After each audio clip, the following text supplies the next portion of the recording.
हमेशा से ही बीरबल की जगह लेना चाहता था। अकबर जानते थे कि बीरबल की जगह ले सके ऐसा बुद्धिमान इस संसार में कोई नहीं है। फिर भी जोरू के भाई को वो सीधी ना नहीं बोल सकते थे। ऐसा करके वो अपनी लाडली बेगम की बेरुखी मोल नहीं लेना चाहते थे।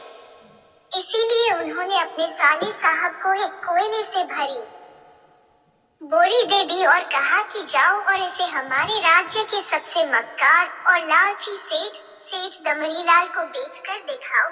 अगर तुम ये काम कर गए तो तुम्हें बीरबल की जगह वजीर बना दूंगा। अकबर की इस अजीब शर्त को सुनकर साला अचंभे में पड़ गया। वो कोयले की बोरी लेकर चला तो गया, पर उसे पता था कि वो सेठ किसी की बातों में नहीं आने वाला, ऊपर से वो उल्टा उसे ही चूना लगा देगा। हुआ भी यही, सेठ दमड़ीलाल ने कोयले की बोरी के बदले एक ढेला भी देने से इनकार कर दिया। साला अपना सा मुंह लेकर महल वापस लौट आया और अपनी हार स्वीकार कर ली। अब अकबर ने वही काम बीरबल को करने को कहा। बीरबल कुछ सोचे और फिर बोले कि सेठ दमड़ीलाल जैसे मक्कार और लालची सेठ को ये कोयले की बोरी क्या मैं सिर्फ कोयले का एक टुकड़ा ही 10,000 रुपए में बेच आऊंगा। ये बोलकर वो तुरंत वहां से रवाना हो गए।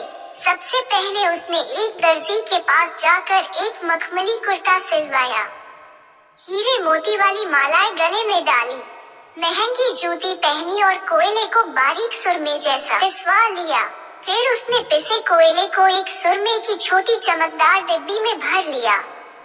इसके बाद बीरबल ने अपना भेष बदल लिया और एक मेहमान घर में रुककर इश्तिहार दे दिया कि बगदाद से बड़े शेख आए हैं जो करिश्माई सुरमा बेचते हैं, जिसे आंखों में लगाने से मरे हुए पूर्वज दिख जाते हैं, और यदि उन्होंने कहीं कोई धन गाड़ा है तो उसका पता बताते हैं। ये बात शहर में आग की तरह फैली। सेठ दमड़ीलाल को भी ये बात पता चली। उसने सोचा जरूर उसके पूर्वजों ने कहीं न कहीं धन गाड़ा होगा। उसने तुरंत शेख बने बीरबल से संपर्क किया और सुरमे की डिब्बी खरीदने की पेशकश की। शेख ने डिब्बी के 20,000 रुपये मांगे और मोल भाव करते करते 10,000 में बात तय हुई। पर सेठ भी होशियार था। उसने कहा, मैं अभी तुरंत ये सुरमा लगाऊंगा और अगर मुझे मेरे पूर्वज नहीं दिखे तो मैं पैसे वापस ले लूंगा। बीरबल बोला, बिल्कुल आप ऐसा कर सकते हैं। चलिए शहर के चौराहे पर चलिए और वहाँ इसे जांच लीजिए। सुरमे का चमत्कार देखने के लिए भीड़ इकट्ठा हो गई। तब बीरबल ने ऊंची आवाज में कहा, ये सेठ अभी ये चमत्कारी सुरमा लगाएंगे और अगर ये उन्हीं की औलाद हैं जिन्हें ये अपना माँ बाप समझते हैं तो इन्हीं के पूर्वज दिखाई देंगे और गड़े धन के बारे में बताएंगे। लेकिन अगर आपके माँ बाप में से किसी ने भी बेईमानी की होगी और आप उनकी असल औलाद नहीं होंगे तो आपको कुछ भी नहीं दिखेगा। और ऐसा कहते ही बीरबल ने सेठ की आंखों में सुरमा लगा दिया। फिर क्या था, सिर खुजाते हुए सेठ ने आंखें खोली।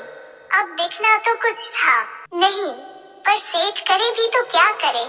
अपनी इज्जत बचाने के लिए सेठ ने 10,000 बीरबल के हाथ थमा दिए और मुंह फुलाते हुए आगे बढ़ गए।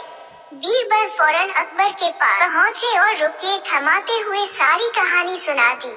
अकबर का साला बिना कुछ कहे अपने घर लौट गया और अकबर बीरबल एक दूसरे को देखकर मंद मंद मुस्काने लगे। इस किस्से के बाद फिर कभी अकबर के साले ने बीरबल का स्थान नहीं मांगा।